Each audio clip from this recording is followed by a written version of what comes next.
मेरे सुकून आप सभी का स्वागत है आप सभी का यूट्यूब चैनल साहिल संघर्ष स्टडी में। आज की क्लास में हम शुरू करने वाले हैं वाक्य विचार को। आज की क्लास में आपको वाक्य विचार पढ़ाने वाले हैं, ठीक है। तो आज के क्लास को आप शुरू से अंत तक देखिएगा, आपको वाक्य विचार से डर खत्म हो जाएगा। आपको वाक्य विचार पढ़ने में बहुत इंटरेस्टिंग लगेगा। आपको पढ़ाई में आपको क्या आना चाहिए, इंजॉय आना चाहिए। आप अगर किसी भी चीज़ को अगर बोझ समझ जाएगा तो आपसे वे नहीं हो पाएगा, ठीक है। तो आज की क्लास में हम वाक्य विचार को बिल्कुल डिटेल में आपको समझाएंगे, बिल्कुल अच्छे तरीके से आपको समझ में 100% आएगा, ठीक है। तो आज क्लास को शुरू करते हैं। सबसे पहले आप समझिए वाक्य। वाक्य किसका पाठ है आपका जी? वाक्य विचार। तो आपका व्याकरण का पाठ है। किसका पाठ है आपका? व्याकरण का। व्याकरण के कितने प्रकार होते हैं बताइए? आपको हम पढ़ाए थे कि व्याकरण के कितने प्रकार होते हैं। तो व्याकरण के आपका 4 प्रकार होता है। कौन कौन होता है? तो सबसे पहले आपको पढ़ाए थे वर्ण विचार, दूसरा हम पढ़ाए थे आपको शब्द विचार, तीसरा आज क्लास में पढ़ने वाले हैं वाक्य विचार, और चौथा आपका होता है चिन्ह विचार, ठीक है। तो आपका व्याकरण के कितना पाठ होता है? तो 4 पाठ होता है। 4 प्रकार आपका होता है, 4 टाइप होता है, ठीक है। 4 टाइप होता है, 4 पाठ नहीं, 4 टाइप आपका होता है, ठीक है। तो सबसे पहले आप समझिए वाक्य।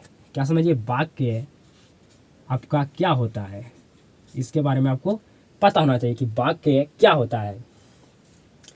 तो वाक्य क्या होता है जी? आपको हम पहले एग्जाम्पल से समझाते हैं, ठीक है। जैसे में राम राम पढ़ता, राम किताब पढ़ता है। राम क्या करता है? किताब पढ़ता है, ठीक है। राम किताब पढ़ता है। तो ये आपको नहीं लग रहा है कि एकदम पूर्ण अर्थ दे रहा है? क्या दे रहा है? पूर्ण अर्थ दे रहा है। तो ये आपका वाक्य होगा, ये वाक्य आपका होगा। यहाँ पर आप लिखते हैं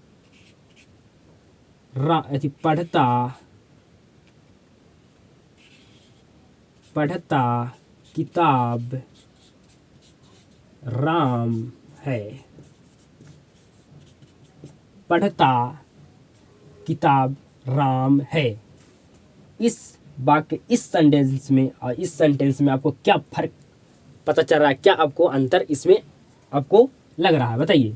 तो यहाँ पर लिखा हुआ है कि राम किताब पढ़ता है, ये मतलब पूर्ण हमें अर्थ दे रहा है। ये वाक्य जो है, जो लिखा गया है, ये क्या कर रहा है? हमें पूर्ण अर्थ दे रहा है, मतलब, ठीक है। और जो आपका सेकेंड सेंटेंस लिखा गया है, पढ़ता किताब राम है, ये भी आपका एक वाक्य है, लेकिन हमें पूर्ण अर्थ नहीं दे रहा है। क्या दे रहा है? हमें पूर्ण अर्थ ये नहीं दे रहा है, मतलब ये हमें सार्थक अर्थ नहीं दे रहा है। तो ये हमारा वाक्य नहीं होगा, ठीक है।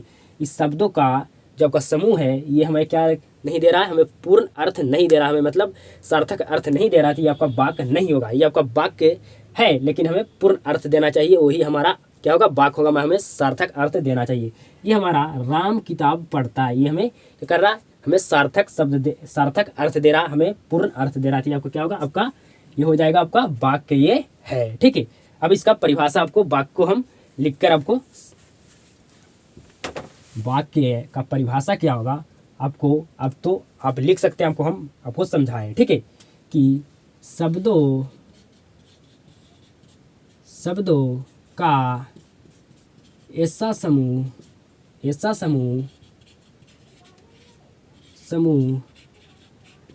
जो हमें पूर्ण अर्थ दे, कॉमा, शब्दों का ऐसा समूह जो हमें क्या दे? पूर्ण अर्थ दे। शब्दों का ऐसा समूह जो हमें पूर्ण अर्थ दे, उन्हें क्या कहते हैं? उन्हें हम क्या कहते हैं? वाक्य कहते हैं। क्या कहते हैं? वाक्य कहते हैं। क्या कहते हैं उसे जी? वाक्य कहते हैं। आपको एग्जाम्पल से समझाए भी थे, ठीक है। जैसे में आपका हो जाएगा राम किताब पढ़ता है। राम किताब पढ़ता है। राम किताब पढ़ता है, ठीक है। तो आपको वाक्य के बारे में पूरा अच्छे तरीक़े से आपको नॉलेज हो चुका होगा। वाक्य एक्चुअल होता क्या है? तो शब्दों का ऐसा समूह जो हमें पूर्ण अर्थ दे, ठीक है। ये भी आपका एक सेंटेंस है, लेकिन ये हमें क्या कर रहा है? शब्दों का पूर्ण अर्थ नहीं दे रहा है। क्या दे रहा है? हमें पूर्ण अर्थ नहीं दे रहा है, मतलब हमको सार्थक अर्थ नहीं दे रहा है। ये आपका वाक्य लिखा गया है, लेकिन इसका अर्थ नहीं दिया जाए, अगर अर्थ उसका नहीं पूर्ण दे, तो आपका वे वाक्य नहीं होगा, ठीक है। अब आगे समझने वाले हैं जो आपका वाक्य के भाग या वाक्य हम अंग कहते हैं। वाक्य के आपका अंग कितना होता है ये बताइए? वाक्य के अंग। तो आपका अंग होता है वाक्य का दो, ठीक है। वाक्य का अंग कितना होता है जी? दो। एक होता है आपका उद्देश्य, क्या होता है? उद्देश्य। क्या होता है आपका? उद्देश्य। और दूसरा होता है आपका विधेय, क्या होता है? विधेय, ठीक है। अब समझते हैं उद्देश्य के बारे में और विधेय के बारे में, ठीक है। अब समझने वाला है उद्देश्य और विधेय के बारे में। समझिएगा उद्देश्य क्या होता है, ठीक है। उद्देश्य क्या होता है, ठीक है। तो उद्देश्य समझिएगा, जिसके बारे में कुछ कहा जाए उससे क्या कहते हैं? उद्देश्य कहते हैं, ठीक है। जिसके बारे में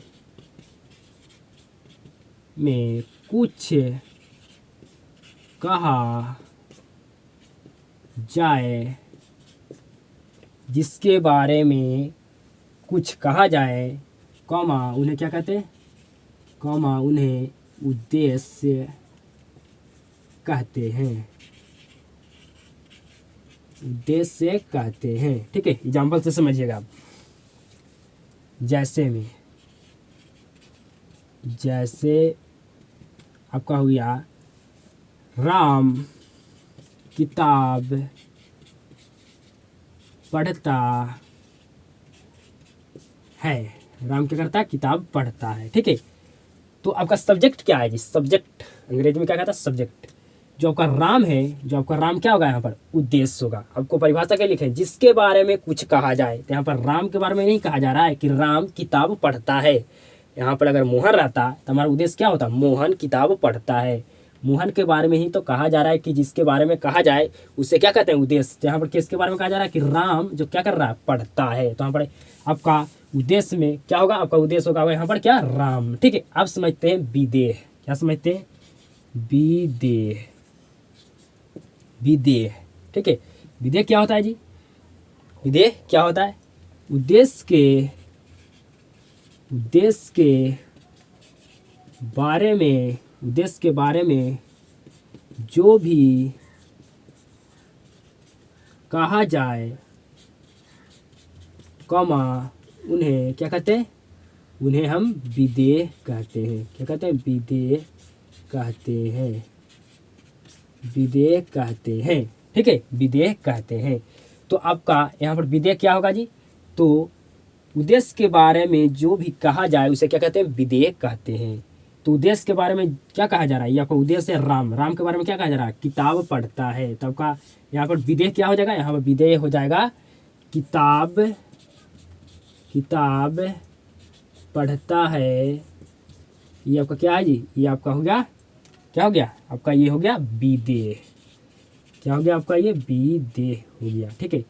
ये आपका क्या हो गया? आपका ये विधेय हो गया। ये आपका विधेय हो गया। किताब पढ़ता है, उद्देश्य के बारे में जो भी कहा जाए वो हमारा क्या होता है? विधेय होता है, ठीक है। रचना या बनावट के आधार पर वाक्य के कितने प्रकार होते हैं, अब इसके बारे में हम समझते हैं, ठीक है। आपको यहाँ तक समझ में आ गया होगा कि उद्देश्य क्या होता है, जिसके बारे में कुछ कहा जाए। मेन यहाँ पर क्या है? सब्जेक्ट क्या है? राम। राम के बारे में ही तो कहा जा रहा है कि राम किताब पढ़ता है। तो राम यहाँ पर क्या होगा? उद्देश्य। और उद्देश्य के बारे में जो भी कहा जा रहा है कि यहाँ पर राम उद्देश्य है। उद्देश्य के बारे में क्या कहा जा रहा है? कि उद्देश्य यहाँ पर राम है। राम के बारे में कहा जा रहा है राम किताब पढ़ता है। आपका क्या हो गया? विधेय हो गया। उद्देश्य के बारे में जो भी कहा जाए, तो यहाँ पर उद्देश्य क्या था? राम। राम के बारे में जो कहा जा रहा है वो क्या होगा? आपका विधेय हो गया। आपको समझ में आ गया होगा उद्देश्य और विधेय। अब समझते हैं प्रकार, जो आपका वाक्य का कितने प्रकार होते हैं। वाक्य के प्रकार। रचना या बनावट के आधार पर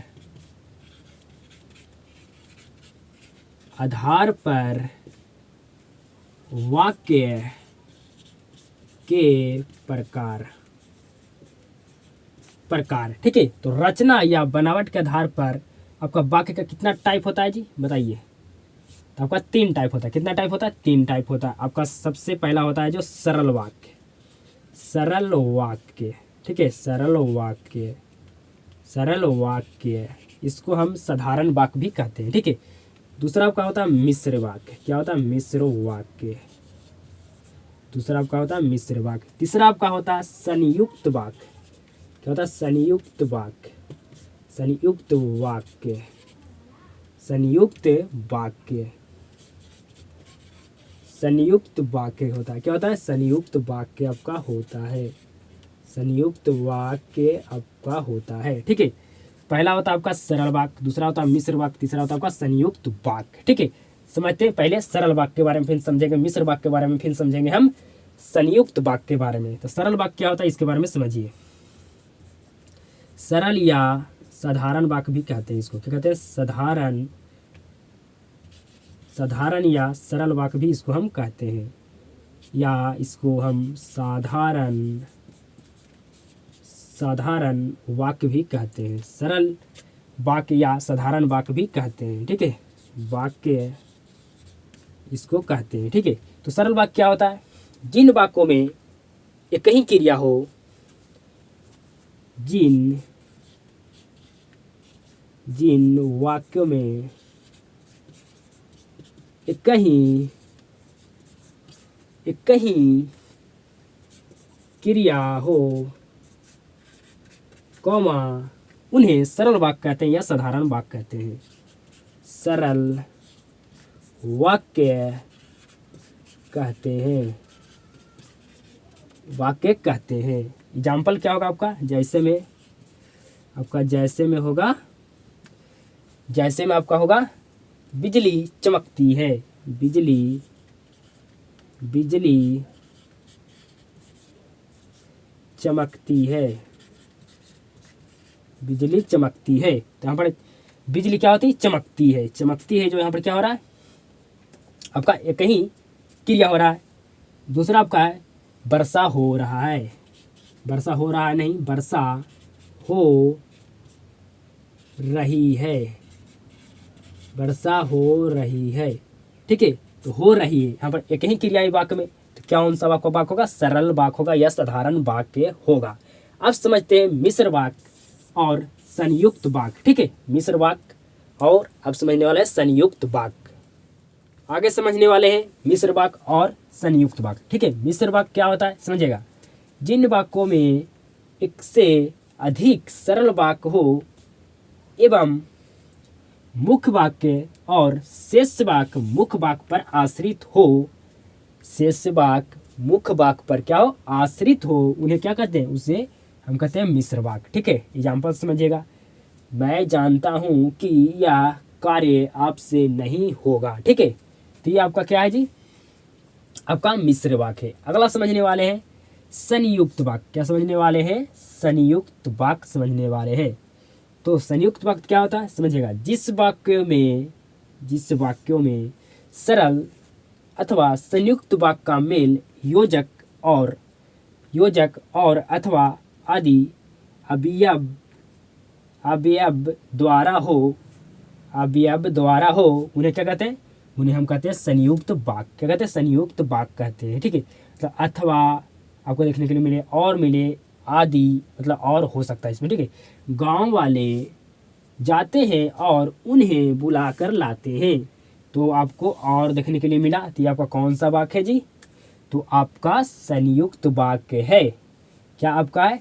संयुक्त वाक्य है। ठीक है, तो मिश्र वाक्य आपको समझ में आ गया, आपका संयुक्त वाक्य आपको समझ में आ गया, सरल वाक्य भी आपको समझ में आ गया। ठीक है, आपको समझ में आ गया कि रचना या बनावट के आधार पर वाक्य के कितने प्रकार होते हैं, कितने टाइप होते हैं। तो आपका 3 टाइप होता है, सरल वाक्य, मिश्र वाक्य, संयुक्त वाक्य। ठीक है, और आगे अब पढ़ने वाले हैं अगले क्लास में हम अर्थ के दृष्टि से वाक्य के 8 प्रकार होते हैं। अगले क्लास में आपको हम पढ़ाने वाले हैं। तो अगर आपको क्लास बेहतर ढंग से आपको क्लास में समझ में आता है तो क्लास को ज़्यादा लोगों तक शेयर कीजिएगा। ये हमें उम्मीद और विश्वास से आप सभी के साथ मुलाकात होता है नेक्स्ट क्लास में।